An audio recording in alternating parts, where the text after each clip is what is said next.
Okay, we need to have a real conversation today, and I'm just gonna ask it bluntly. Do your friends suck? I asked this because just last weekend I ran into someone I used to consider a close friend, and let me tell you, she was an incredible teacher by being absolutely horrible.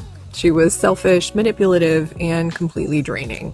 But as I sat there watching the dynamic play out, the coach in me woke up and realized something huge. She wasn't just acting out, she was benefiting from a pattern that I brought to the table. My habit of overfunctioning to keep the relationship easy for her.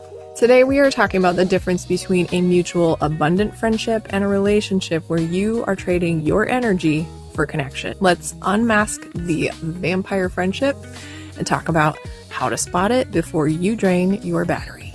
Welcome back to the channel. It is so easy to point fingers and say, wow, that person is incredibly selfish. And listen, sometimes they just are.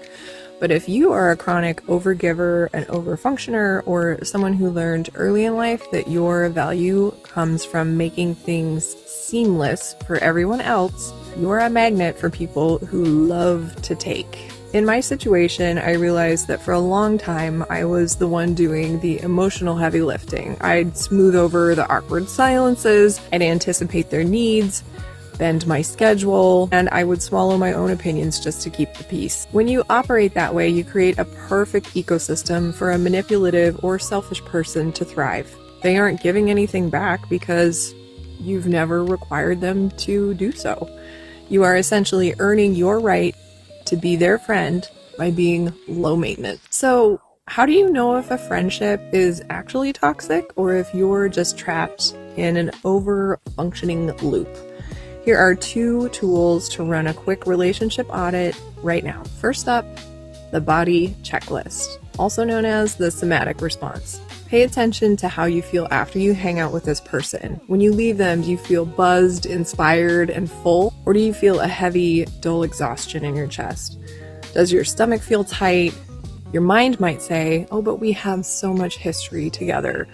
But your nervous system, it knows when it's just been robbed. Trust the data of your body. Sign number 2 is the no test. This is also known as the boundary response. So if you want to know the true health of a friendship, try saying a simple, polite no to something small. Set a minor boundary. A healthy, reciprocal friend will say, no worries at all. Let's do next week. A selfish or manipulative friend will immediately try to guilt trip you, gaslight you, or make you feel like you've failed them. Because to them, your only value was how convenient you were. Ew. So here is your reminder for the week. You do not need to be easy to be loved. You are allowed to have needs. You are allowed to be high maintenance sometimes. If a friendship requires you to shrink, overwork, or disappear just to keep it afloat, that's not a friendship. It's a full-time job, and you're not getting paid for that. Let that person go and clear the space for people who actually want to love the full, unedited version of you. All right, spill the tea in the comments, without naming names, of course. But what is a red flag that you've noticed in a friendship lately? How do you know when it's time to walk away? Let's talk about it down below. So if you needed this quick reality check today, hit that subscribe button, give this video a thumbs up, and send it to your actual best friend. I'll see you next week, and thanks for hanging out. Okay.